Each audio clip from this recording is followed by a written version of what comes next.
Bismillahirrahmanirrahim. Assalamualaikum warahmatullahi wabarakatuh. Waalaikumsalam warahmatullahi. Alhamdulillahilladzi anzala as-sakinata fi qulubil mu'minin liyazdadu imanan ma'a imanihim. Allahumma salli wa sallim wa barik ala nabiyyina Muhammadin wa ala alihi wa ashabihi wa man tabi'ahum bi ihsanin ila yaumiddin. Alhamdulillah, Bapak Ibu dan para sahabat Majelis Taklim Ashabul Hijrah, kita bersyukur pada Allah Subhanahu wa taala di kesempatan kali ini kita dipertemukan kembali untuk melanjutkan pembelajaran bersama kita dengan serial Al-Arba'in An-Nawawiyah yang alhamdulillah akan dibimbing oleh guru kita yang sudah hadir di tengah-tengah kita semua, itu Ustadz Askar Wardana, LC MPD Hafidhahullah Ta'ala.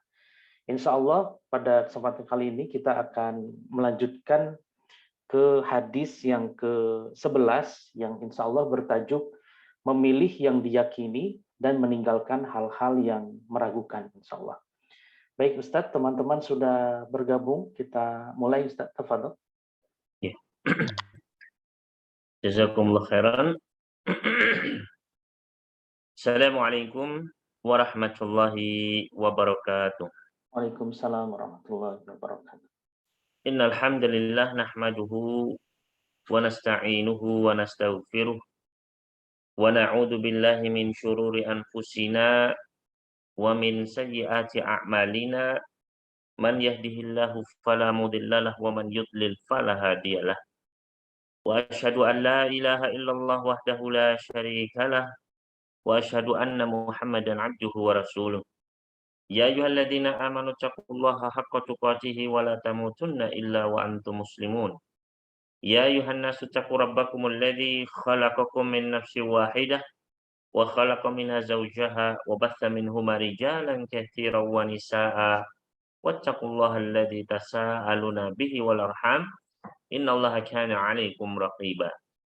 Ya ayyuhalladzina amanu taqullaha wa qulu qawlan sadida yuslih lakum a'malakum wa yaghfir lakum dhunubakum wa may yuti'illaha wa rasulahu faqad faza fawzan 'azima. Amma ba'd fa inna asdaqal hadithi kitabullah wa khairal huda huda Muhammad sallallahu alaihi wasallam wa syarrul umuri muhdatsatuha wa kullu muhdatsatin bid'ah wa kullu bid'atin dhalalah wa kullu dhalalatin finnar. Ikhwani fillah wa akhwati fiddin, kaum muslimin muslimat rahimani wa rahimakumullah. Alhamdulillah, pertama-tama marilah kita bersyukur kepada Allah Subhanahu wa taala karena pada malam hari ini kita masih diberikan banyak-banyak kenikmatan yang tidak terhingga jumlahnya, tidak ternilai harganya atau nilainya di dunia ini maupun di akhirat kelak. Di antaranya adalah nikmat kita masih diberikan kesempatan untuk bisa melaksanakan ketaatan demi ketaatan. Di antaranya pada malam hari ini kita masih diberikan kesempatan untuk hadir di majelis yang mulia ini, majelis ilmu, majelis zikir. Mudah-mudahan apa yang kita laksanakan pada malam hari ini mendapatkan ridha dan rahmat dari Allah Subhanahu wa taala, dan mudah-mudahan Allah Subhanahu wa taala memberikan kepada kita sekalian ilmu yang bermanfaat, amal yang saleh, dan juga tambahan keimanan, ketakwaan, serta keistiqomahan hingga ajal menjemput kita. Allahumma amin. Kemudian ikhwani wa akhwati fiddin, kaum muslim muslimat rahimani wa rahimakumullah, semoga Allah merahmati kita sekalian. Insyaallah pada malam hari ini kita akan melanjutkan masih di dalam pembacaan kitab Al-Arba'in An-Nawawiyah karya Al-Imam Abu Zakaria An-Nawawi rahimahullahu ta'ala, di mana kita masuk pada hadis yang ke-11 ya pada malam ini, hadis yang cukup singkat, padat. Mudah-mudahan Allah Subhanahu wa taala memberikan taufiknya sehingga kita bisa memahaminya dan mengambil faidah-faidah serta mengamalkannya dalam kehidupan kita. Kita baca terlebih dahulu hadisnya, hadis yang ke-11. Berkata Al-Imam An-Nawawi rahimahullahu ta'ala wa iyaya was-sami'ina jami'an an Abi Muhammadin Al-Hasan bin Ali ibn Abi Talib sibti Rasulillah sallallahu alaihi wasallam wa raihanatihi radhiyallahu anhuma qala hafidtu min Rasulillah sallallahu alaihi wasallam da' ma yaribuka ila ma la yaribuk rawahu Tirmidzi wan Nasa'i wa qala Tirmidzi haditsun hasanun sahih. Yang artinya dari Abu Muhammad, ini kunyahnya, Al-Hasan bin Ali bin Abi Thalib, cucu Rasulullah sallallahu alaihi wasallam dan kesayangan beliau radhiyallahu anhuma, semoga Allah merahmati keduanya. Ya, karena Al-Hasan dan Ali bin Abi Thalib keduanya adalah sahabat. Ya, makanya kita mendoakan keridhaan Allah bagi mereka berdua radhiyallahu anhuma. Kunyahnya adalah Abu Muhammad. Kemudian beliau berkata, aku hafal dari Rasulullah sallallahu alaihi wasallam, tinggalkanlah apa yang meragukanmu kepada apa yang tidak meragukanmu. Telah meriwayatkan hadis ini Al-Imam At-Tirmidzi, ya, boleh dibaca Turmudi atau Tirmidzi. Ya, dibaca oleh para ulama karena nisbah ini kepada kota Turmuz atau Tirmidzi. Jadi boleh keduanya At-Tirmidzi atau Tirmidzi. Telah meriwayatkan hadis ini Al-Imam At-Tirmidzi dan Imam An-Nasa'i rahimahumallah. Al-Imam At-Tirmidzi berkata, hadis ini adalah hadis yang hasan sahih. Ya. Para ulama menjelaskan apa maksud hasanun sahihun. Hadis ini hasan dan juga sahih. Di antaranya para ulama menjelaskan bahwasannya yang dimaksud dengan hadis hasan sahih yaitu adalah bahwasanya hadis ini datang dari jalan yang beberapa jalan, ya, yang salah satu jalannya itu hasan, sedangkan dalam jalan yang lain, jalan periwayatan yang lain, hadisnya datang dengan sanad yang sahih. Ya, makanya Imam Tirmidzi menyebutkan hadis hasanun sahih. Ada juga di antara penjelasan para ulama yang menyebutkan hasanun sahih yaitu apabila cuma satu jalur periwayatan, maka hadis ini ihtimal. Jadi ada keraguan, ya, apakah derajatnya itu hasan atau derajatnya itu adalah sahih. Ya. Karena memang hadis hasan dan hadis sahih itu dua hal yang berbeda. Ya. Kecuali kalau misalnya disebut sahihun li ghairihi, misalnya hasanun li dzatihi, sahihun li dzatihi. Adapun ketika Imam Tirmidzi, beliau menyebutkan ini istilah khusus Imam Tirmidzi, ya, beliau sering memberikan kesimpulan haditsun hasanun sahih. Maka di antara penjelasan para ulama bisa jadi hadis itu datang dari beberapa jalan yang sebagian jalannya hasan, sebagian lagi adalah sahih. Begitu pula, ya, di antara penjelasan para ulama bisa jadi hadis itu adalah datang dari satu jalan saja dan terdapat ihtimal keraguan apakah hadisnya itu hasan ataukah mencapai derajat yang sahih. Nah, ini penjelasan yang disebutkan oleh para ulama tentang istilah yang disampaikan oleh Al-Imam At-Tirmidzi, haditsun hasanun sahih. Kemudian, namun hadis yang hasan dan sahih ini tentu saja bisa diamalkan. Ya, ini menurut pendapat para ahli hadis, ya, hadis yang hasan mencapai derajat hasan dan juga yang sahih itu adalah hadis yang bisa diamalkan, bisa dijadikan sebagai sandaran hukum. Itu adalah hadis yang akan kita bahas pada malam ini, hadis ke-11, da' ma yaribuka ila ma la yaribuk. Faedah dari hadis ini yang pertama adalah keutamaan Al-Hasan ibn Ali bin Abi Thalib radhiyallahu anhuma. Ya. Di dalam atau perawi hadis ini adalah Al-Hasan bin Ali. Yang mana beliau tadi disebutkan sibti Rasulullah sallallahu alaihi wasallam. Sibt di antara maknanya adalah cucu, ya, hafid. Maka ini juga di antara keutamaan beliau. Beliau adalah cucunya Rasul sallallahu alaihi wasallam dari putri beliau yaitu Fatimah radhiyallahu ta'ala anha. Ya. Kemudian disebutkan tadi wa raihanatihi. Raihanah artinya adalah bunga yang wangi. Salah satu jenis bunga raihanah, ya. Maka raihanah ini adalah maknanya kesayangannya Rasul kecintaannya Rasul sallallahu alaihi wasallam. Sebagaimana disebutkan dalam sebuah riwayat yang diriwayatkan oleh Al-Imam Al-Bukhari, ya, dari Ibnu Abi Nu'min. Beliau mengatakan, dulu saya pernah hadir melihat sahabat Ibnu Umar radhiyallahu ta'ala anhuma. Nah, Ibnu Umar ini ditanya oleh seorang lelaki yang duduk-duduk di majelis beliau begitu. Ibnu Umar ditanya, ya, tentang hukumnya darah nyamuk, ya, darah nyamuk. Artinya membunuh nyamuk ada darahnya itu gimana hukumnya, najis apa gimana begitu, ya. Maka Ibnu Umar pun bertanya, "Mimman anta? Dari mana kamu? Ya, penduduk mana kamu? Asal dari mana?" Maka orang itu pun menjawab, "Min ahlil Irak." Saya asalnya dari Irak, dari Irak sana. Ya. Maka Abdullah bin Umar pun mengatakan, "Unzuru ila hada, lihatlah pada lelaki ini. Yas'aluni an damil ba'ud, dia bertanya tentang darah nyamuk. Wa qad qatalu Nabi sallallahu alaihi wasallam." Padahal mereka telah menumpahkan darahnya cucunya Nabi sallallahu alaihi wasallam, yaitu saat itu adalah Husain, saudaranya Hasan.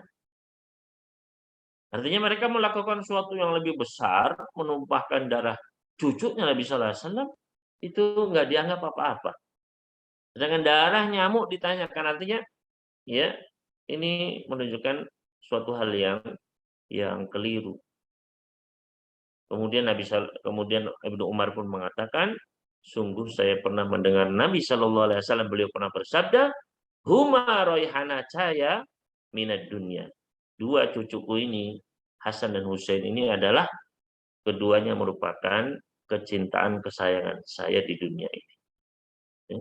Artinya bagaimana mungkin cucu Nabi Shallallahu Alaihi Wasallam, orang yang disayang, dicinta oleh Nabi Shallallahu Alaihi Wasallam, kemudian dibunuh dengan cara yang zalim. Ya, nah ini menunjukkan ya keutamaan ya, Al Hasan dan juga Husain radhiyallahu ta'ala anhuma. Mereka berdua adalah kecintaan kesayangan Nabi sallallahu alaihi wasallam. Bahkan Al Hasan ini lebih utama dari Al Husain. Di antara keutamaan Hasan bin Ali radhiyallahu ta'ala anhuma adalah Hasan ini paling mirip dengan Rasul sallallahu alaihi wasallam. Ya, mirip sekali. Makanya di dalam hadis yang sahih diriwayatkan oleh Imam Bukhari di dalam sahihnya, Anas bin Malik pernah berkata, "Lam yakun ahadun asbaha bin Nabi sallallahu alaihi wasallam minal Hasan bin Ali." Kata Anas bin Malik, enggak ada seorang pun yang lebih mirip dengan Nabi sallallahu alaihi wasallam daripada Hasan bin Ali radhiyallahu ta'ala. Artinya Anas ini kan pelayannya Nabi, paling tahu seperti apa persisnya Nabi sallallahu alaihi wasallam. Maka dilihatnya semua yang paling mirip dengan baginda Nabi sallallahu alaihi wasallam adalah cucu beliau itu Al Hasan bin Ali. Ya. Nah, Hasan ini sangat dicintai oleh baginda Rasulullah Shallallahu Alaihi Wasallam. Pernah sahabat Al-Bara, ya Al-Bara bin Azib radhiyallahu ta'ala anhu, beliau pernah menceritakan di dalam hadis sahih riwayat Muslim. Kata beliau, "Ra'aitu Rasul sallallahu alaihi wasallam wadi'an Al-Hasan bin Ali ala atiqih." Dulu saya pernah melihat baginda Rasul sallallahu alaihi wasallam meletakkan Hasan itu di atas pundak beliau. Hasan bin Ali, cucu beliau diletakkan di pundaknya. Kemudian Nabi sallallahu alaihi wasallam pun bersabda, "Allahumma inni uhibbu fa'ahibbah." Ya Allah, sungguhnya aku mencintai cucu ini ya Allah. Fa'ahibbah, maka cintailah dia. Bayangkan, ya. Didoakan oleh baginda Nabi alaihi salatu wassalam, aku mencintainya ya Allah, cintailah dia. Ya. Oleh karena itu kita pun ya wajib mencintai Hasan bin Ali radhiyallahu ta'ala anhu. Ini bentuk sebagai ya kecintaan kita kepada baginda Nabi sallallahu alaihi wasallam. Apa yang Nabi cintai kita pun cintai. Ya. Dan jangan sampai justru kita membenci apa yang dicintai oleh Nabi kita Muhammad SAW. Ya. Dari sahabat Abu Hurairah radhiyallahu anhu, Rasulullah Shallallahu Alaihi Wasallam pernah bersabda, "Man ahabbal Hasan wal Husain, faqad ahabbani." Barang siapa yang cinta kepada Hasan dan Husain, maka berarti dia telah mencintaiku. Wa man abghadahuma faqad abghadani, dan barang siapa yang membuat keduanya membenci keduanya, maka dia telah membuat aku marah. Maka hadis ini hasan diriwayatkan oleh Imam Ibnu Majah di dalam Sunan beliau. Maka kita pun mencintai Al Hasan bin Husain. Ya. Nabi SAW sendiri pernah bersabda ketika beliau bersama kedua cucu beliau mengatakan, "Hadzani ibnaya wa ibna ibnati. Allahumma inni uhibbuhuma fa ahibbahuma wa ahibba man yuhibbuhuma." Kata Nabi SAW, dua cucuku ini adalah cucuku dan juga anaknya putriku. Kemudian beliau mendoakan, "Ya Allah, sesungguhnya aku mencintai keduanya ini, ya Allah. Maka cintailah kedua cucuku ini dan cintailah orang-orang yang mencintai keduanya." Artinya kita pun mencintai Hasan dan Husain radhiyallahu anhuma agar kita dapat doa baginda Nabi sallallahu alaihi wasallam tersebut. Ya. Tentu saja inilah alasan kita mencintainya. Ya. Lillahi wa fillah, karena Rasul sallallahu alaihi wasallam pun mendoakan, beliau menganjurkan kita mencintainya. Maka kita pun mencintainya. Dan di antara keutamaan cucu-cucu Nabi alaihi salatu wassalam bahwasanya mereka akan menjadi pemimpin para pemuda di surga. Nabi sallallahu alaihi wasallam pernah bersabda, "Al-Hasan wal Husain sayyida syababi ahli jannah wa abuhuma khairan minhuma." Hasan dan Husain adalah pemimpinnya para pemuda di surga dan bapaknya lebih baik daripada kedua anaknya ini. Hadis yang sahih diriwayatkan oleh Ibnu Majah di dalam Sunan beliau. Maka ini sebuah keutamaan yang besar dari kedua cucu Nabi Shallallahu Alaihi Wasallam. Di dalam hadis diriwayatkan oleh Imam Ahmad, sahabat Muawiyah bin Abi Sufyan radhiyallahu ta'ala anhuma, sahabat Muawiyah pernah melihat Rasul Shallallahu Alaihi Wasallam mencium bibir atau lidahnya Hasan bin Ali. Dicium oleh Nabi Shallallahu Alaihi Wasallam. Kemudian beliau pun mengatakan, "Wa innahu lan yu'adzaba lisanun aw syafatani massahuma Rasulullah sallallahu alaihi wasallam." Sungguhnya enggak akan diadab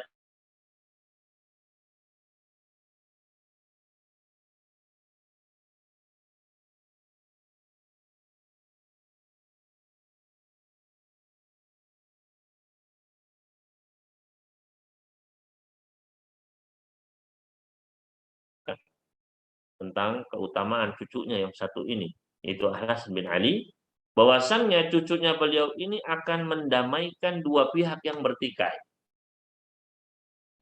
Di dalam hadis yang sahih riwayat Bukhari dari sahabat Abi Bakrah radhiyallahu ta'ala anhu, Nabi Shallallahu Alaihi Wasallam pernah suatu hari keluar membawa cucu beliau yaitu Al Hasan. Kemudian beliau menggendong cucu beliau ini naik ke atas mimbar. Kemudian beliau pun bersabda, "Ibni hada sayyid." Anakku ini, artinya cucuku ini, Hasan ini adalah seorang pemimpin. Wa la'alla Allah an yusliha bihi baina fi'ataini minal muslimin. Dan semoga Allah dengan cucuku ini akan memperbaiki dua kelompok yang bertikai di antara kaum muslimin. Dan betullah ketika terjadi fitnah, terjadi peperangan antara kaum muslimin. Setelah kematian Utsman, Ali dibaiat, namun Muawiyah menuntut agar pembunuh-pembunuh Utsman ini diusut, dikisos, Namun Ali, ya, beliau beristihad agar untuk menyatukan dulu semua kaum muslimin, ya, karena masalahnya tidak semudah itu, ya. Maka terjadilah perang antara para sahabat saat itu. Terjadi peperangan, kemudian eh, apa namanya? Terjadi kematian, Ali bin Abi Thalib terbunuh, maka Al Hasan pun dibaiat, kemudian Hasan pun, ya, menyerahkan, ya, berdamai dan menyerahkan kekhalifahan kepada Muawiyah. Maka saat itu terjadilah perdamaian yang disebut dengan Amul Jamaah, ya, tahun di mana terjadi kembali perdamaian, ya, persaudaraan di antara kaum muslimin yang sebelumnya terpecah belah dengan peperangan demi peperangan. Maka dengan adanya Hasan bin Ali ini membawa banyak kebaikan bagi kaum muslimin. Ya, maka beliau, ya, kata para ulama, beliau adalah seorang, sahabat yang memiliki keutamaan yang sangat besar. Ya, bahkan lebih utama daripada saudaranya yaitu Husain bin Ali. Maka ini adalah di antara faidah yang pertama tentang keutamaan Al Hasan bin Ali bin Abi Thalib radhiyallahu ta'ala anhuma, cucu Nabi alaihi salatu wassalam. Kemudian selanjutnya ikhwan fillah, faedah yang kedua yaitu hadis ini termasuk jawami'ul kalim yang dianugerahkan oleh Allah kepada Rasulullah Shallallahu alaihi wasallam. Ya. Apa yang dimaksud dengan jawami'ul kalim? Jawami'ul kalim maknanya adalah kalimat-kalimat yang jami', yang padat, yang singkat, yang pendek, tapi maknanya luas, kandungannya luas, mencakup banyak hal. Ya. Akhirnya yang dimaksud dengan jawami'ul kalim, sebagaimana disebutkan di dalam hadis sahih riwayat Muslim dari sahabat Abu Hurairah radhiyallahu anhu, Rasul sallallahu alaihi wasallam pernah bersabda, "Fuddiltu 'alal anbiya'i bi sittin." Aku dilebihkan di antara seluruh para nabi dengan 6 perkara. Beliau dikaruniai 6 perkara yang enggak diberikan kepada ya, siapapun di antara para nabi. Di antaranya adalah u'titu jawami'ul kalim. Aku diberikan jawami'ul kalim. Ya. Wa nusirtu birrub, aku ditolong dengan rasa takut, ya, di dalam dada-dada musuh. Jadi belum perang saja musuhnya sudah takut. Ya. Kayak sering Nabi SAW datang musuhnya sudah nggak ada. Ya. Wa uhillat liyal ghanaim, ghanimah dihalalkan untukku. Boleh setelah dapat ghanimah dibagi-bagi. Ya. Kalau di zaman-zaman nabi-nabi sebelum Nabi kita Muhammad sallallahu alaihi, kalau zaman dulu itu kalau dapat ghanimah dikumpulkan, nanti ada api yang menyambar, membakar ghanimah tersebut. Kalau ada yang mencuri ghanimah tersebut disimpan, ya, dikorupsi, maka api itu nggak akan datang, apinya akan mental balik. Ya. Maka pernah terjadi disebutkan dalam hadis, ya, ada seorang nabi mengumpulkan ghanimah, ternyata apinya tidak bisa memakannya. Maka nabi itu pun membaiat, ya, satu persatu kabilah-kabilah. Disalami satu-satu, ketika disalami nempel, nah berarti malingnya ada di tempat kalian ini. Ya. Kemudian disalami satu-satu, ketika nempel, nah berarti kamu yang ambil. Ya. Kemudian dikembalikanlah barang curian tersebut, yaitu berupa emas sebesar kepala sapi, ya. Kemudian baru api itu datang dan membakar habis. Jadi nggak boleh kalau zaman dulu itu ghanimah itu haram hukumnya. Nah, baru di zaman Nabi Sallallahu Alaihi Wasallam itu boleh dibagi-bagi. Ya. Wa ju'ilat liyal ardu tahuran wa masjidah, dan dijadikan untukku bumi ini sebagai sarana untuk bersuci dan juga tempat untuk sholat. Jadi di mana saja waktu sholat masuk kita bisa sholat langsung di situ, meskipun nggak ada air, meskipun nggak ada masjid, begitu ya. Mau di mana saja waktu sholat masuk langsung bisa tayamum, langsung sholat bisa. Nah, ini tidak diberikan kepada nabi-nabi yang lain. Ya. Kemudian yang kelima, wa ursiltu ilal khalqi kafatan, saya diutus untuk seluruh manusia. Ya. Semua Dulu para rasul memiliki umat khusus, ya. Ada yang diutus khusus untuk Bani Israel, ya, untuk kaumnya sendiri, kabilahnya sendiri. Adapun Nabi Shallallahu Alaihi Wasallam diutus untuk seluruh dunia, di barat, di timur, Eropa, Afrika, Amerika, Asia, semuanya, ya, adalah umatnya Nabi Shallallahu Alaihi Wasallam. Dan yang terakhir, yang keenam, wa khutima biyan nabiyyun, dan aku adalah sebagai penutup para nabi.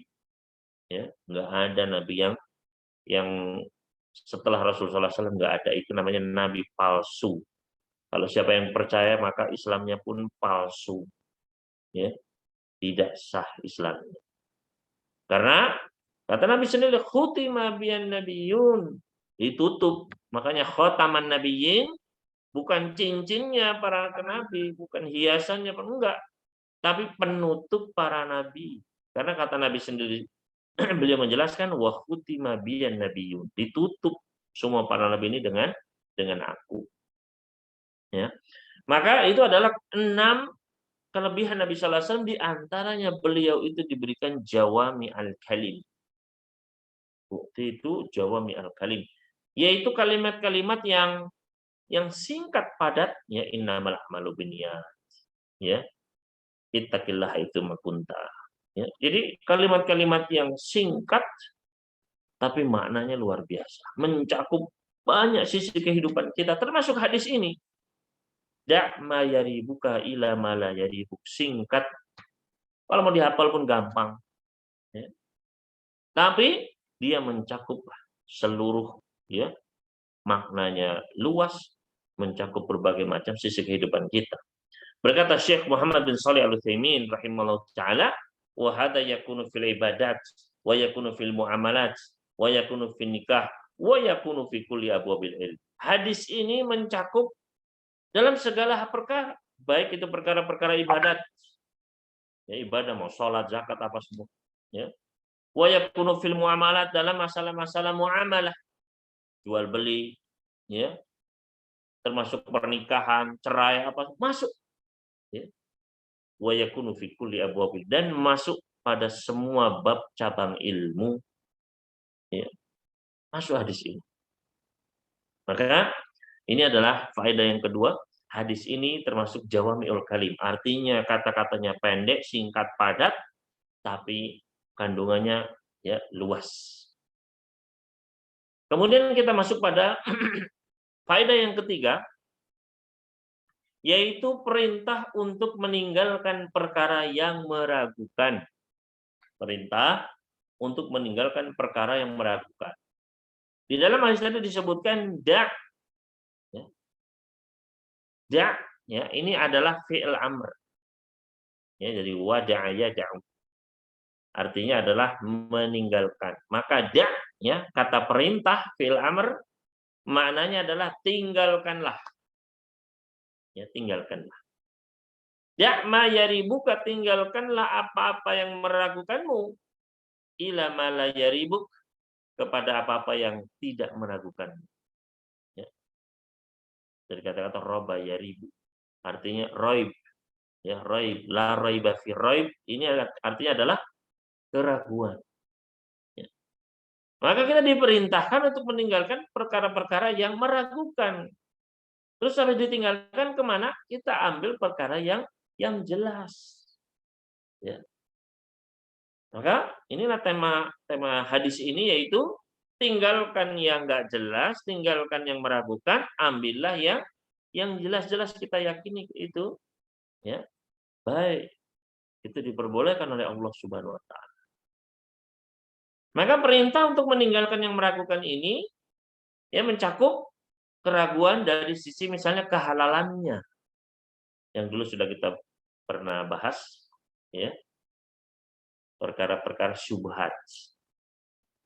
Maka ketika benda tersebut atau hal tersebut meragukan dari sisi kehalalannya, maka harus kita tinggalkan. Karena perkara yang syubhat, yang meragukan kehalalannya, itu bisa menghantarkan kepada yang haram. Sebagaimana sudah pernah kita pelajari pada hadis nomor ke-6.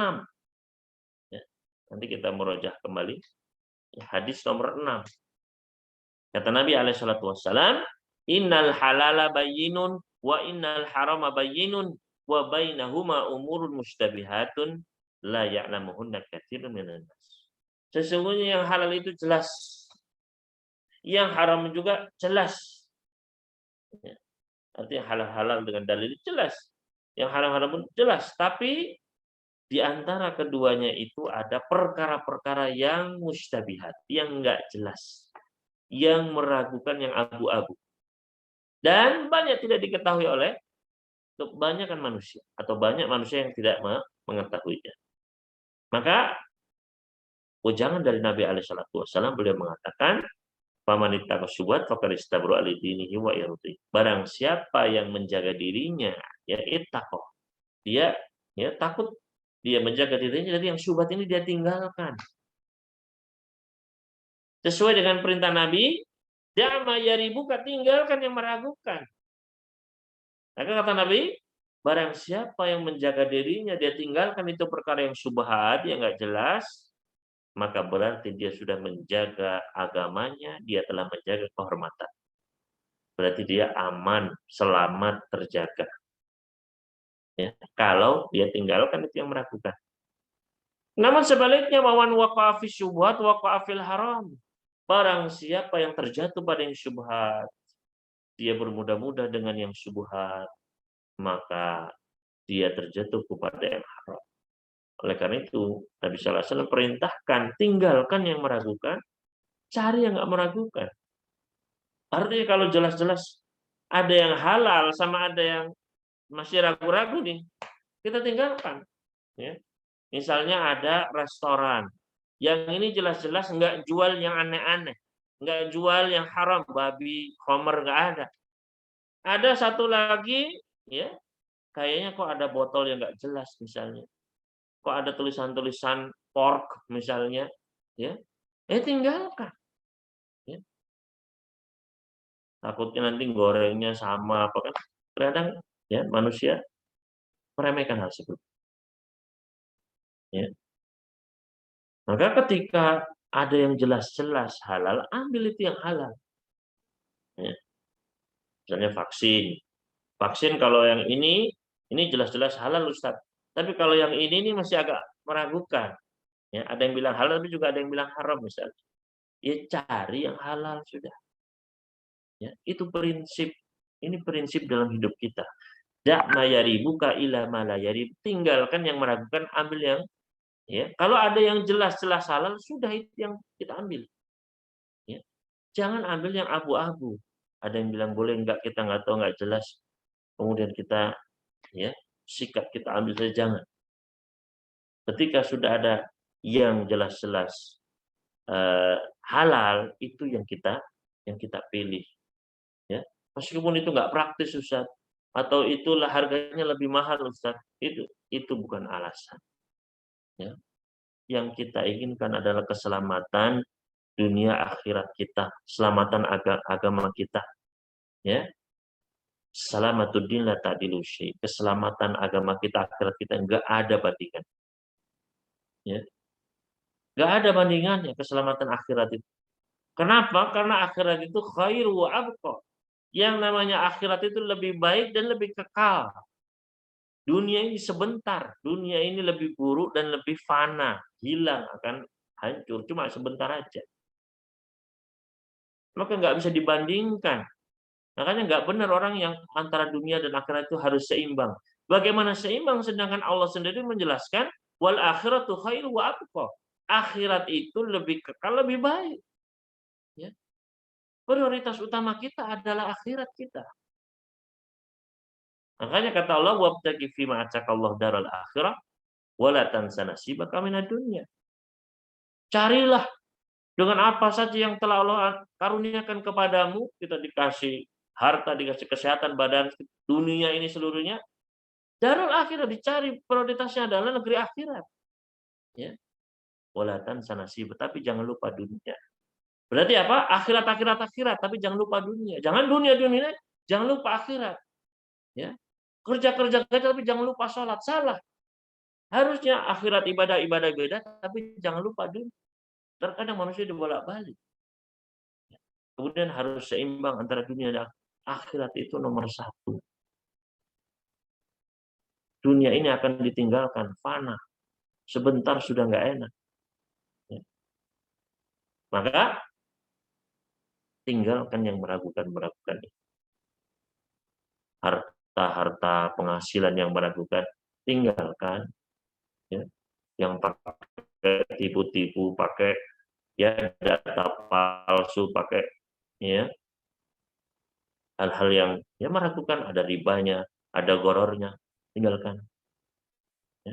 Karena sekali lagi, yang dari abu-abu itu, syubhat-syubhat itu, waqa'a fil haram, bisa menjatuhkan seseorang kepada yang haram. Ya maka kita jauhi. Ya. Maka ya perintah tinggalkan ini ya bisa jadi dalam sisi kehalalan. Ya. Bisa juga dari sisi lain seperti ragu akan sah atau tidaknya suatu ibadah misalnya. Atau ragu misalnya sholat jumlah rakaatnya berapa. Ya. Ini juga termasuk hal-hal yang meragukan. Misalnya dalam ibadah ada seseorang yang dia batal wudhunya, kemudian dia sholat, kemudian dia ragu-ragu, misalnya dia buang angin misalnya, kemudian dia sholat, pas di sholat dia ragu-ragu, tadi habis buang angin itu dia sudah wudhu atau belum ya? Nah itu dia pikirkan, terus dia ragu-ragu di situ. Ya. Tadi habis buang angin, jelas-jelas buang angin, gitu ya, jelas-jelas batal.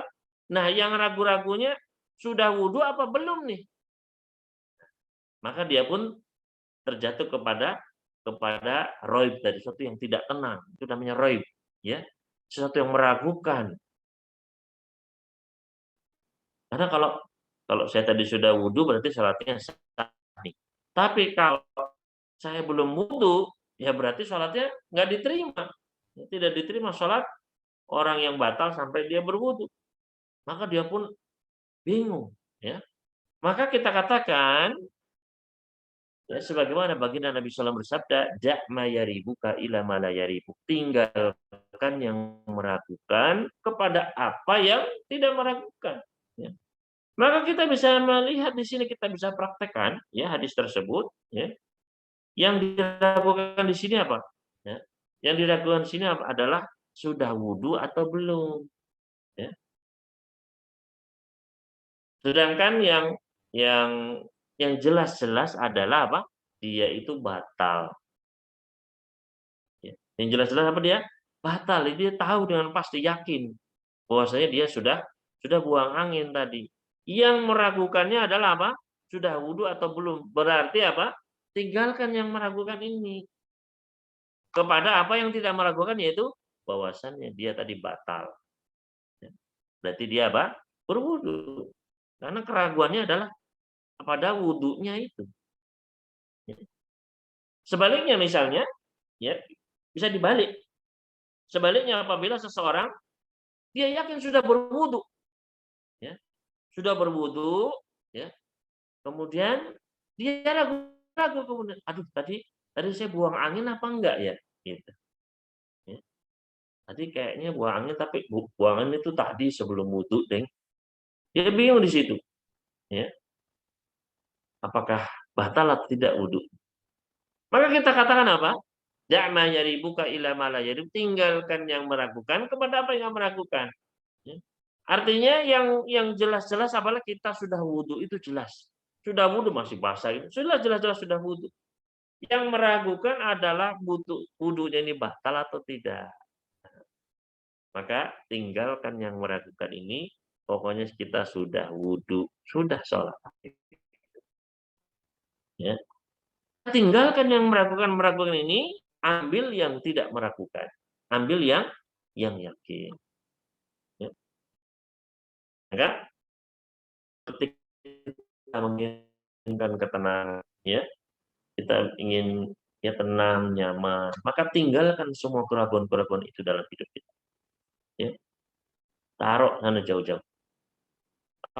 Apalagi ketika kita sudah selesai ibadah, ya. Biar kita nggak pusing, nggak stres, nggak bingung, ya. Maka amalkan hadis ini. Da' ma yaribuka ila ma la yaribuk. Tinggalkan yang meragukan, ambil yang tidak meragukan, yang jelas-jelas. Misalnya orang tawaf sekeliling Ka'bah, ya, kemudian dia selesai, kemudian dia mau sholat 2 rakaat selesai,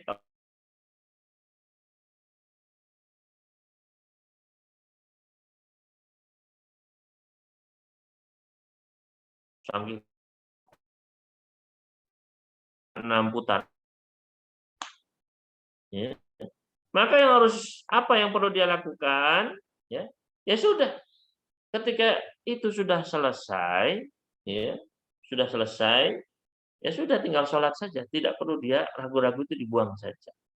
Ya, kecuali kalau dia yakin, diingetin, ya, sama rombongannya, Pak, kita baru 6. Oh ya udah, tambah 1 kalau gitu, gampang. Ya. Nah, kita sudah yakin berarti kan, oh kurang berarti ya tambah. Tapi ketika itu adalah keraguan, maka tinggalkan yang ragu-ragu itu. Ya, apalagi kalau sudah selesai dari soal ibadahnya. Oke, khonifillah rahimani wa rahimakumullah, ya. Ini adalah perintah dari baginda Nabi sallallahu alaihi wasallam, da' ma yaribuka ila ma la yaribuk.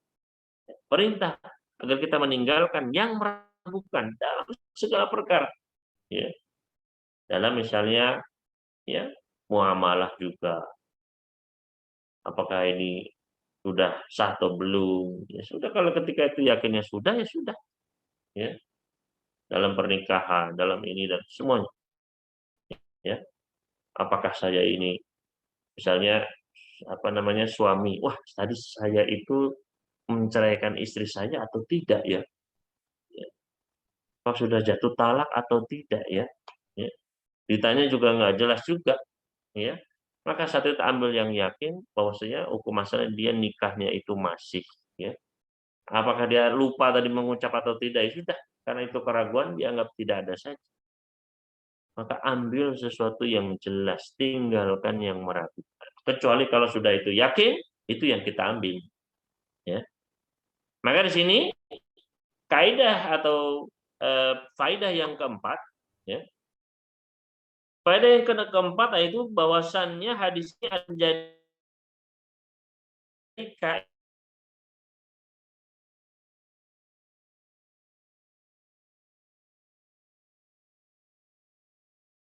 al-yaqinu la yazulu bisyak. Al-yaqin la yazulu bisyak. Sesuatu yang yakin itu tidak bisa dihilangkan, dihapuskan dengan suatu hal yang meragukan. Ya, suatu yang yakin nggak bisa kemudian gara-gara suatu meragukan jadi dihapus, dihilang, nggak bisa. Yang yakin itu yang lebih utama. Ya. Ini ada kaidah fiqhiyah dari hadis tadi, da' ma yaribuka ila ma la yaribuk. Berarti yang yakin itulah yang diambil, yang meragukan itu dibuang. Nggak bisa kita ambil yang meragukan, yang yakin malah dibuang. Ya. Nah, itu bertentangan dengan kaidah ini. Yang mana kaidah al-yakin la yazulu bisyak ini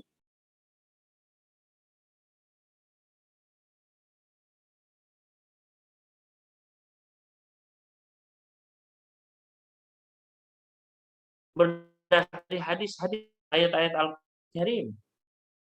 Makanya qawaid fikih itu kata para ulama bisa dijadikan sebagai dalil, bukan lidatihi, karena memang dia itu ibaratnya diperes dari beberapa dalil. Ya. Disimpulkan oleh para ulama, dipermudah, ada kaidah al-yakin la yazulu bisyak. Jadi ketika ada kasus-kasus, ya, dikiaskan, nih kaidahnya yakin nggak bisa dihapuskan dengan sesuatu yang meragukan. Ya. Dan kaidah al-yakin la yazulu bisyak ini dalilnya banyak. Ya, dalilnya adalah banyak sekali. Ya. Di antaranya misalnya Allah Subhanahu wa taala berfirman di dalam surat Yunus, ya. Surat Yunus ayat ke-36, Allah Subhanahu wa taala berfirman, "Wa ma yattabi'u aktsaruhum illa dzanna, inna dzanna la yughni minal haqqi syai'a." Ya. Kata Allah Subhanahu wa taala, dan tidaklah kebanyakan mereka mengikuti kecuali hanya prasangka. Sesungguhnya yang namanya prasangka itu tidak bermanfaat untuk kebenaran sedikit pun. Sesuatu yang sifatnya adalah meragukan itu nggak bisa dijadikan sebagai pegangan kita. Ditinggalkan. Ya. Allah Subhanahu wa taala juga berfirman, "Dzalikal kitabu la raiba fihi." Ya. Itulah Alkitab Al-Qur'an, tidak ada keraguan di dalamnya. Bersih petunjuk bagi orang-orang bertakwa. Begitu pula dari hadis-hadis. Ya, Nabi sallallahu alaihi wasallam pernah bersabda di dalam hadis yang sahih diriwayatkan oleh Imam Muslim dari sahabat Abu Sa'id Al-Khudri, kata Nabi sallallahu alaihi wasallam, "Idza syakka ahadukum fi sholati." Kalau kalian ragu-ragu pada sholat kalian, falam yadri kam shalla, dia nggak tahu sudah berapa rakaat ini sholat. Salatan am arba'an, apakah 3 rakaat atau 4 rakaat? Ya. Ini biasa ini bapak-bapak gitu ya, sholat ya, saking khusyuknya begitu ya, atau saking ya banyak pikiran mungkin bingung ini 3 apa 4 begitu ya, saking menikmatinya ya, akhirnya jadi bingung dia, ini 3 rakaat apa 4 ya, 3 4 3 4, kayaknya 4 tapi ya kayaknya 3, akhirnya bingung dia ya kan. Maka kata Nabi sallallahu alaihi wasallam, kalau kalian ragu-ragu dalam sholat, nggak tahu berapa dia sudah sholat 3 apa 4 rakaat, kata Nabi sallallahu alaihi wasallam, fal yatrahika wal yabni ala mastaiqan. Maka hendaknya dia buang itu yang ragu-ragu dan dia bangun di atas apa yang dia yakini. Ya. Maksudnya adalah apa? Dia ambil yang yakin, maksudnya ambil yang 3. Ya. Yang 3 yang yakin kenapa? Karena pasti 3 itu antara 3 sama 4. Ya. Ini rakaat keempat atau masih ketiga ya? 3 itu jelas yakin. Ya. Pasti 3 itu benar ya. 4 ini ragu-ragu. Ya. Bisa jadi keempat, bisa jadi masih ketiga. Gitu. Tapi kalau 3 itu pasti sudah. Ya. Makanya kata Nabi SAW, fal ini kalau 50-50 ya, nggak tahu 3 apa 4 di atas yang anggap rakaat ketiga, bang rakaat keempat satu lagi begitu. Ya. Ya, dia buang yang meragukan, ambillah yang yakin. Kemudian tsumma yasjudu sajdataini, setelah itu sujud 2 kali sujud sahwi. Artinya setelah sholat ya, setelah tahiyat, sebelum salam ya, sujud 2 kali. Tsumma yasjudu sajdataini qabla an yusallima. Sujud 2 kali sebelum salam. Gitu. Terus setelah itu salam. Ya. Jadi ini yang dilakukan ketika bingung ya. Dalam rakaat ini aduh 3 apa 4 atau 2 apa 3 nih. Ya, falyabni ala mastaiqan. Ambil yang lebih kecil, itu yang yakin ya. Ini 2 apa 3? Ya sudah anggap saja 2 tambah 1. Ya. Nanti sebelum salam, selesai tahiyat, sebelum salam sujud dulu 2 kali. Allahu akbar, Allahu akbar, Allahu akbar, Allahu akbar. Assalamualaikum warahmatullahi, assalamualaikum warahmatullahi, begitu. Ya. Kata Nabi sallallahu alaihi wasallam, fa in kana shalla khamsan syafa'na lahu salata. Kalau misalnya dia itu dari salat zuhur apa asar apa isya ya, bingung apa 3 apa 4 nih. Ya. Ah, sudah ambil yang yakin 3. Ambil yang yakin 3. Ya, dianggap 3. Ya. Ternyata sudah 4 sebenarnya itu. Ya, tapi dihitung ketiga ini. Akhirnya tambah 1 menjadi 5. Maka kata Nabi sallallahu alaihi wasallam, kalau memang dia salatnya ternyata 5, maka digenapkan dengan sujud sahwinya itu. Wa in kana shalla itmaman li arba'in, kalau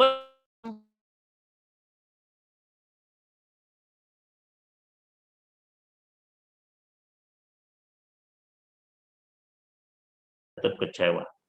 Ya, sudah dibuat ragu.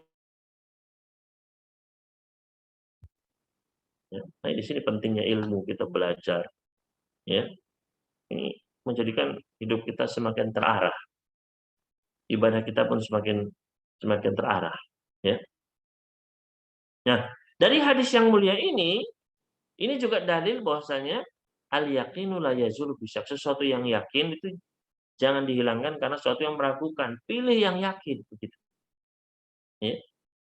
Dalam hadis lain juga lewat Bukhari, Nabi SAW pernah bersabda, ya, ketika ada sahabat yang mengeluhkan kepada Nabi SAW, yaitu bagaimana ya Rasulullah kalau ada seseorang yang dia itu, ya, yukhayyal ilaihi annahu yajidu syai'an fi shalah. Dia bingung, dia ragu-ragu apakah batal atau tidak salatnya itu. Ya, apakah batal atau tidak. Maka kata Nabi sallallahu alaihi wasallam, la yanfatil aw la yansarif. Jangan dia batalkan salatnya itu. Ini di salat ini ya, dia ragu-ragu ini tadi keluar angin apa enggak nih. Kata Nabi sallallahu alaihi wasallam, jangan dia batalkan salatnya. Hatta yasma'a sautan aw yajida rihan, sampai dia mendengar suara atau mencium bau. Ya. Artinya apa? Kalau cuma ragu-ragu, aduh tadi kayaknya tapi enggak, bukan ya. Kayak cuma kayaknya saja masih ragu-ragu, itu nggak usah dianggap. Sampai dia benar-benar ya mendengar suara, ya, tit begitu ya, atau dia mencium bau, ya. Tentu saja bau miliknya sendiri ya. Artinya apa? Itu sesuatu yang yakin. Maka sesuatu yang yakin ini, ya, itu yang kita pegang. Jangan karena sesuatu yang ragu-ragu, yang nggak jelas, kemudian kita tetap batalkan saja. Ini justru keliru. Ya, malah syaitan senang ini. Ya. Dalam riwayat yang lain disebutkan kata Nabi SAW, man askala fi batni syai'an, barang siapa yang merasa di perutnya itu ada masalah, ya. Kadang-kadang berbunyi kerubuk gitu ya. Maka kemudian dia ragu-ragu, maka kata Nabi SAW, janganlah dia keluar dari sholatnya sampai dia mendengar suara atau mencium bau. Artinya apa? Ya kaidah tadi, al-yaqinu la yazulu bisyak. Ya. Sama dengan hadis yang kita bahas, yaitu da'ma yaribuka ila ma la yarib, tinggalkan yang meragukan, ambil yang yakin. Jadi ini adalah, nah, dari dalil-dalil tadi, ya, ayat Al-Qur'an, hadis-hadis ini sama ulama diperes, maka keluarlah kaidah tadi, al-yaqinu la yazulu bisyak. Ya. Nanti dari kaidah besar ini muncul lagi kaidah-kaidah lain yang lebih kecil, kaidah-kaidah cabangnya. Ya, misalnya idra'ul hudud bisyubhat, ya, dan seterusnya. Maka ikhwan fillah rahimani wa rahimakumullah, ya. Ini adalah faedah yang keempat yang berkaitan dengan al-qawaidul fiqhiyah. Selanjutnya yang kelima, ya, faedah yang terakhir dari hadis ini, yaitu bahwasanya agama Islam adalah agama yang membawa kepada ketenangan, kepada keyakinan. Ya. Islam membawa kepada apa? Kepada, ya, ketenangan, bukan kegalauan, keraguan-raguan, ya, kegelisahan, enggak. Ya. Allah ingin membawa manusia kepada kemudahan. Ya. Islam adalah agama yang mudah. Yuridullahu bikumul yusra wa la yuridu bikumul usra. Allah menginginkan bagi kalian kemudahan dan Allah tidak menginginkan bagi kalian itu kesulitan. Innamal usri yusra, ya. Fa innamal usri yusra. Sesungguhnya bersama kesulitan itu ada kemudahan, sesungguhnya bersama kesulitan itu ada kemudahan. Maka Islam itu adalah membawa kepada yang tenang, nggak membuat jiwa itu stres, gelisah, waduh ini batal apa enggak ya, ini halal apa enggak, dibawa kepada yang jelas. Ya. Maka luar biasa sempurnanya agama ini. Semakin kita belajar, semakin kita tahu ini agama nggak mungkin dibuat oleh seorang akal seseorang, nggak mungkin. Ini agama pasti datang dari ya Allah Subhanahu wa taala yang menciptakan manusia, yang ngasih akal untuk kepala kita ini, ya, sehingga kita bisa memahaminya, sehingga kita bisa ya, mengamalkannya dalam hidup kita. Sedangkan Al-Qur'an sendiri jelas, ya. Dzalikal kitabu la raiba fihi hudan lil muttaqin. Ya, itulah Al-Qur'an La raiba, yang nggak ada keraguan, ya. Yang tidak ada apa? Keraguan. Maka ini menunjukkan bahwa Islam adalah memang agama yang membawa pemeluknya kepada al-yakin dan bukan ingin membuat orang ragu-ragu, ya. Maka ini menjadi prinsip kita. Nabi Shallallahu Alaihi Wasallam pernah didatangi oleh seorang sahabat.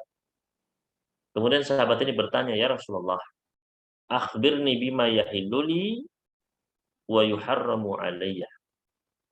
Wahai Rasulullah, tolong kabarkan kepadaku, beritahukan kepadaku, ya apa saja yang dihalalkan untukku dan apa saja yang diharamkan atasku. Maka Nabi Shallallahu Alaihi Wasallam pun ya melihat kepada diriku, ya kepada lelaki tersebut, ya dilihat benar-benar lelaki tersebut, ya. Kemudian beliau pun bersabda, albirru ma sakanat ilaihi nafsu watsma'anna ilaihil qalbu. Kebaikan itu adalah yang jiwa itu tentram kepadanya dan hati kita merasa tenang kepadanya. Wal ithmu ma lam taskun ilaihin nafsu wa lam tatma'inna ilaihil qalbu. Ya. Wa in aftakal muftun. Adapun yang namanya dosa itu adalah sesuatu yang jiwamu itu tidak tenang. Ya. Jiwanya itu tidak merasa tenang. Begitu pula hati tidak merasa tenang kepadanya. Meskipun banyak orang yang memfatwakan itu boleh itu, tapi namanya jiwa manusia itu nggak bisa dipilih. Ya. Ketika itu adalah sesuatu yang dosa, yang haram, pasti jiwa yang memiliki keimanan pasti akan rasa di dalam jiwanya. Ya. Nah, ini menunjukkan bahwasanya Islam itu membawa kepada kebaikan, membawa kepada apa yang membuat hati kita itu tenang, tentram. Ya, sedangkan kalau itu dosa, maka bukanlah ketenangan, ketentraman yang kita dapatkan, justru al-ithmu ma haka fi sadrika. Yang namanya dosa itu adalah sesuatu yang membuat nggak tenang jiwa kita. Dada ini rasanya nggak tenang kalau itu namanya dosa. Ya. Wa karitan yatla alain nas, dan kamu takut manusia melihatnya. Itu pasti disembunyikan namanya dosa. Kecuali kalau sudah kebangetan, sudah mujahirin, terang-terang berbuat dosa. Ya. Oke, qanifillah rahimani wa rahimakumullah. Hadis ini dakma yaribuka ila bala yaribuk. Ya. Tinggalkan yang meragukan kepada apa yang tidak meragukanmu. Ini menunjukkan bahwasanya Islam adalah agama yang ya membawa manusia kepada ketentraman jiwa, ketenangan, keyakinan. Karena Islam membawa kepada kebajikan yang jelas-jelas. Ya. Adapun yang syubhat diperintahkan untuk ditinggalkan. Jadi ini adalah 5 faedah yang bisa kita bahas, ya. Karena memang hadisnya singkat, namun dia mencakup cakupannya yang luas, ya. Tadi faedah yang pertama yaitu tentang keutamaan Al-Hasan bin Ali radhiyallahu taala anhuma. Kemudian yang kedua adalah hadis ini termasuk di antara jawami'ul kalim yang telah dianugerahkan oleh Allah kepada Nabi kita Muhammad alaihissalam. Kemudian yang ketiga, hadis ini berisi perintah agar kita meninggalkan perkara-perkara yang meragukan. Ya, meragukan itu semua perkara, baik ibadat, ya muamalat, baik dari sisi kehalalan atau tidaknya, sah atau tidaknya, atau tadi jumlah rakaat, ya, apakah 3 atau 4, ya. Kemudian faedah yang keempat adalah hadis ini menjadi dasar dari kaidah, landasan dari kaidah al-yaqin la yazul bisyak, sesuatu yang yakin tidak bisa dihapuskan oleh sesuatu yang meragukan. Kemudian faedah yang terakhir tadi adalah Islam membawa kepada ketenangan dan keyakinan. Ya, ini mungkin yang bisa kita sampaikan pada pertemuan kali ini. Maka selanjutnya kami kembalikan kepada moderator untuk sesi tanya jawab. Silakan apabila ada pertanyaan dari para pemirsa sekalian, saya kembalikan kepada Mas Ramdhani. falyatafaddal mashkura. Baik, alhamdulillah, jazakallahu khairan Ustaz atas penjelasan dan curahan ilmunya yang disampaikan pada kami semua. Alhamdulillah ini sudah ada 3 pertanyaan Ustaz. Sementara Monggo itu silakan. nanti bagi Bapak Ibu yang akan mengajukan pertanyaan bisa dituliskan di kolom chat, insya Allah kita akan bacakan. Yang pertama ada salah satu akhwat dari Depok Ustaz yang bertanya. Assalamualaikum Ustaz. Waalaikumsalam warahmatullahi wabarakatuh. Bagaimana membedakan antara keraguan yang muncul karena bisikan syaitan dengan keraguan yang memang itu subhat dan harus ditinggalkan? Baik, jazakallahu khairan Ustaz. Nggih. Terima kasih atas pertanyaannya. Alhamdulillah salatu wassalamu ala Rasulillah wa ba'd, ya. Adapun keraguan yang timbul dari syaitan, ya, yang disebut dengan was-was, ya, yang disebut dengan was-was, maka kata para ulama ini adalah keraguan yang jangan sama sekali ditengok. Jadi ini harus ditinggalkan jauh-jauh. Ya. Keraguan dari syaitan adalah keraguan yang sama sekali tidak berdasar. Ya. Tidak dasarnya. Cuma membuat kita bingung saja. Dan ini terkadang banyak di antara kaum muslimin pun terkena hal ini. Misalnya tadi masalah wudhu, ya was-was saja, was-was. Tadi itu kayaknya wudhunya itu belum sampai ke tangan misalnya, padahal sudah basah ini, tapi dia masih ragu-ragu. Ya. Jadi was-was itu sesuatu yang nggak jelas sama sekali. Ya, bahkan menyelisih sesuatu yang jelas-jelas yakin. Ya terkadang ada yang orang sholat was-was, Allah, aduh, kayaknya tadi kurang pas niatnya. Allah terus sampai ya. Ya guru saya pernah mengatakan, ya, beliau Syekh Zaid Al-Qurun, hafizallahu ta'ala, beliau pernah mendapati ada seseorang itu yang sholat subuhnya itu bolak-balik Allah gagal lagi. Allah terus sampai subuhnya mau habis, itu masih terus ya Allah Akbar terus bolak-balik. Karena was-was. Dan ini jelas dari syaitan. Padahal sudah Allahu Akbar ya sudah. Ya. Dia sudah tahu niatnya bahwasanya dia mau sholat subuh, ya, untuk Allah Subhanahu wa taala. Dia mengharapkan ganjaran dari Allah, itu sudah, ya, sudah niat. Maka tidak perlu seseorang dia mau melihat yang namanya was-was tersebut.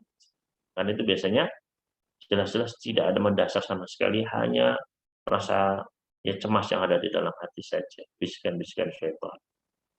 Adapun perkara yang dia memang syubhat, ya, itu adalah perkara yang memang kita tidak tahu hukumnya. Terjadi, ya, terjadi, ya, bukan sekedar pikiran saja kita, bisikan syaitan saja, tapi suatu yang terjadi. Ya, misalnya kita ini ada makanan nih, jelas-jelas ada makanannya, tapi saya nggak tahu ini halal apa enggak, gitu. Ya, ini jelas ada restorannya nih, tapi saya mendengar kata orang bahwasanya di sini dijual sesuatu yang tidak halal misalnya. Jadi sesuatu yang memang nyata, ada sumbernya, ada apanya, ada masukannya, informasinya ada begitu, kita alami, maka itu adalah syubhat yang keraguan tadi. Adapun sifatnya was-was saja, ya, maka jelas-jelas ada apa namanya, ya, orangnya muslim, ya, makan bakso misalnya, ya sudah dimakan saja bismillah, ya. Tidak ada isu-isu apa, ya sudah bismillah dimakan saja, ya. Maka ini bedanya antara was-was dengan keraguan. Ya, kalau was-was itu hanya bisikan setan saja, hati yang tidak tenang gitu. Adapun syubhat, keraguan itu memang sesuatu yang kita alami yang jelas-jelas, ya. Maka itu adalah keraguan. Wallahu ta'ala. Itu mungkin jawabannya. Baik, alhamdulillah, jazakallahu khairan Ustaz atas jawabannya. Kemudian ada pertanyaan lanjutan Ustaz, dari sahabat kita di Bandung Ustaz. Assalamualaikum Pak Ustaz. Waalaikumsalam. Apakah menabung, jadi saya ulangi, apakah menabung di sebuah bank konvensional itu termasuk subhat Ustaz?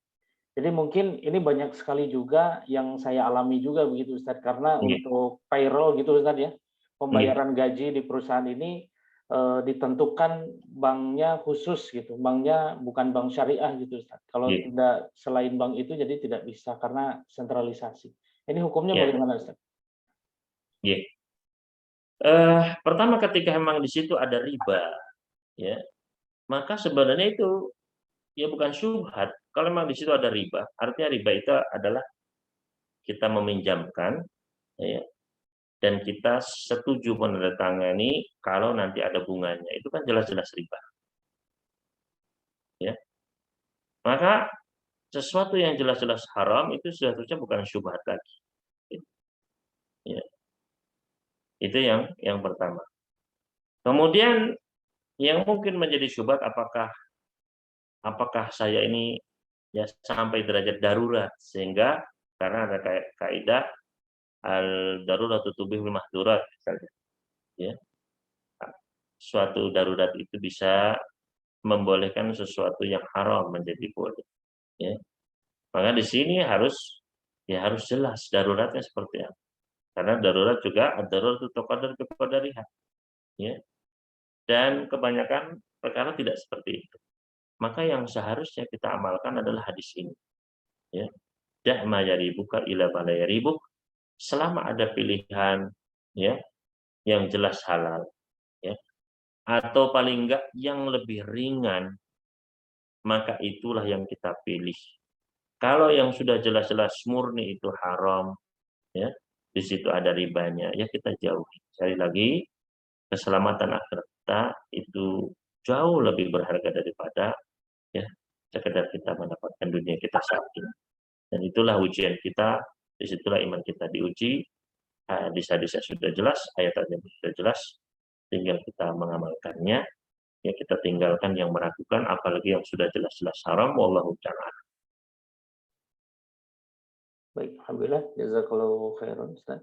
Wah, Kemudian ada pertanyaan juga dari salah satu akhwat. Assalamualaikum, Ustaz. Waalaikumsalam warahmatullahi. Ya, beliau mendoakan Ustaz, semoga Ustaz senantiasa dalam penjagaan Allah Subhanahu wa taala. Pertanyaannya adalah, jika kita sedang bimbang dalam menentukan pilihan lalu melakukan sholat istikharah, kemudian apakah sholat ini kita lakukan cukup satu kali saja atau harus merutinkan sholat istikharah tersebut, Ustaz?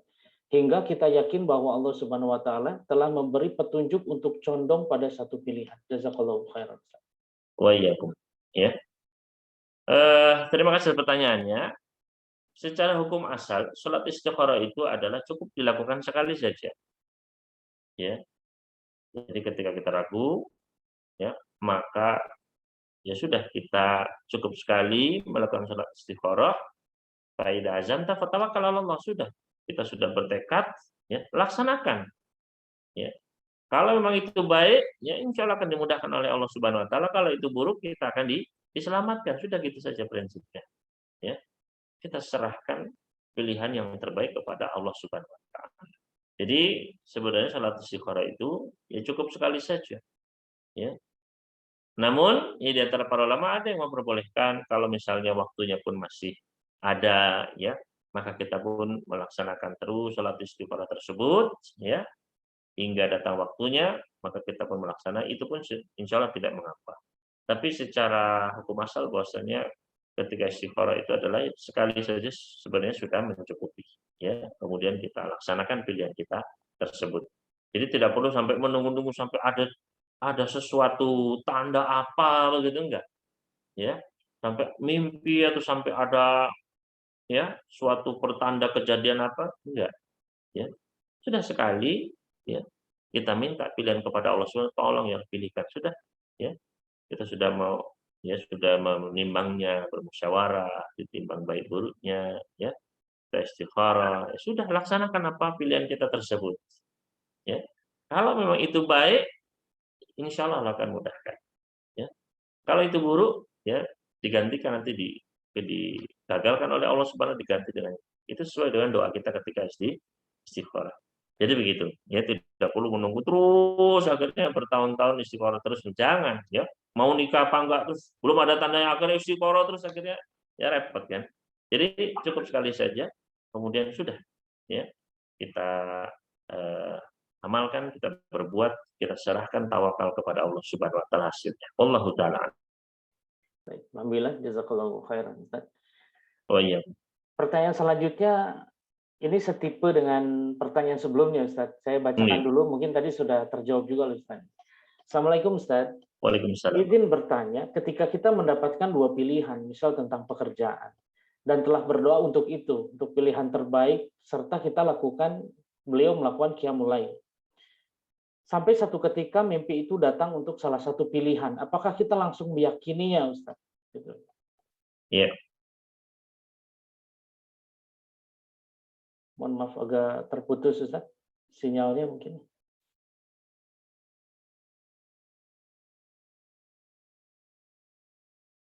Jadi tanda akan adanya atau setelah istikharah itu nggak mesti ada tanda, ya. Nggak mesti ada mimpi, ya, atau sesuatu apa begitu yang ganjil, yang aneh tapi nyata apa, enggak, ya. Jadi ketika kita istikharah, ya sudah, kita berdoa sama seperti kita ya berdoa setiap saat gitu ya. Berdoa kan nggak mesti ada langsung dikabulkan atau enggak, ya. Jadi kita istikharah, ya, sholat, kemudian berdoa, kemudian kita meminta pilihan kepada Allah Subhanahu wa taala. Sudah, setelah itu kita amalkan, kita jalankan apa pilihan kita itu, ya. Nanti kalau itu baik, dimudahkan sama Allah Subhanahu. Kalau itu buruk, dirubah, digantikan oleh Allah Subhanahu wa taala dengan yang lebih baik, begitu, ya. Jadi nggak mesti ada mimpi kemudian dilakukan, loh ternyata kok gagal, padahal saya sudah melakukan sesuai mimpi. Jadi ya sudah, berarti memang Allah menginginkan begitu, ya, dan itulah mudah-mudahan yang terbaik, begitu. Jadi itu, ketika kita salat istikharah, terus misalnya dapat mimpi, kita amalkan, ternyata malah gagal misalnya, kok malah jelek, ya. Sekali lagi, ya sudah, kalaupun kita gagal, itu kita sudah mengikuti jalurnya gitu, ya. Yang penting apa yang kita lakukan itu sudah sesuai dengan keinginan Allah, sesuai dengan jalurnya. Kita sholat, Allah senang kita sholat, kita berdoa, Allah senang kita berdoa, ya. Ketika mungkin hasilnya itu gagal, nggak apa-apa, ya. Mungkin di situ ada hikmahnya, ya, asa an takrahu syai'an wa huwa khairul lakum. Bisa jadi kita itu benci sesuatu, kegagalan, ya, apa namanya, keburukan, ya, karena pilihan kita. Padahal itu ada membawa kebaikan nanti hikmahnya di belakang. Yang penting kita bersabar, ya, terus ikuti apa yang Allah Subhanahu wa taala dan Rasulnya tuntunkan kepada kita, ya. Jadi nggak mesti mimpi perlu iya, ya, enggak juga, ya. Jadi sudah istikharah, amalkan, ya, maka itulah yang terbaik dari Allah Subhanahu wa taala, wallahu ta'ala a'lam. Baik, alhamdulillah. Jazakallahu khairan, Ustaz, atas jawabannya. Wa iya. Alhamdulillah setelah selesai, Ustaz, tidak ada pertanyaan lagi. Jadi kita sudah ada Alhamdulillah. di penghujung kajian kita. Saya mohon kepada Ustadz untuk menutup majelis ini disertai dengan doa, Ustadz. Tafadhol. Iya. Alhamdulillahirabbil alamin, wassalatu wassalamu ala nabiyina Muhammad wa ala alihi washabihi ajmain. Kita mohon kepada Allah Subhanahu wa taala di penghujung acara kita pada malam hari ini, dengan nama-nama Allah Subhanahu wa taala yang maha sempurna, dengan sifat-sifatnya yang maha sempurna, mudah-mudahan Allah Subhanahu wa taala menganugerahkan kepada kita sekalian keimanan yang kokoh, juga ketakwaan, sehingga kita bisa menjadi penduduk surganya Allah Subhanahu wa taala. Dan sebagaimana Allah Subhanahu wa taala mengumpulkan kita pada malam hari ini, mudah-mudahan Allah Subhanahu wa taala mengumpulkan kita kelak di surganya, dimudahkan segala urusan kita setelah kematian kita, baik itu di fase masa kubur maupun ketika dibangkitkan di padang mahsyar, di mizan, ketika dihisab, ketika melintas sirat. Mudah-mudahan kita diselamatkan dari api nerakanya dan dimasukkan ke dalam surganya, dan kita berjumpa kembali dengan orang-orang yang kita cintai, ayah bunda kita, pasangan-pasangan kita, anak-anak keturunan kita, semuanya diberikan keimanan, keistiqomahan, dan meninggal dalam keadaan iman Islam. Allahumma amin. Ini yang dapat kami sampaikan pada malam hari ini, kurang lebihnya mohon maaf. Wassalamualaikum warahmatullahi wabarakatuh. Subhanakallahumma bihamdik asyhadu an la ilaha illa anta astaghfiruka wa atubu ilaik. Wassalamualaikum warahmatullahi wabarakatuh. Waalaikumsalam warahmatullahi wabarakatuh. Alhamdulillah, jazakallahu khairan Ustaz Ya, atas curahan ilmunya, dan insya Allah kita akan berjumpa kembali di bulan depan masuk ke hadis yang ke-12 Ustaz. Insya Allah. insyaallah. Semoga Allah memudahkan kita semua. Baik Bapak Amin. Ibu, kita akhiri kajian kita malam hari ini. Semoga bermanfaat. Mohon maaf atas segala kekurangan. Saya mohon izin untuk menutup forum Zoom ini. Assalamualaikum warahmatullahi wabarakatuh.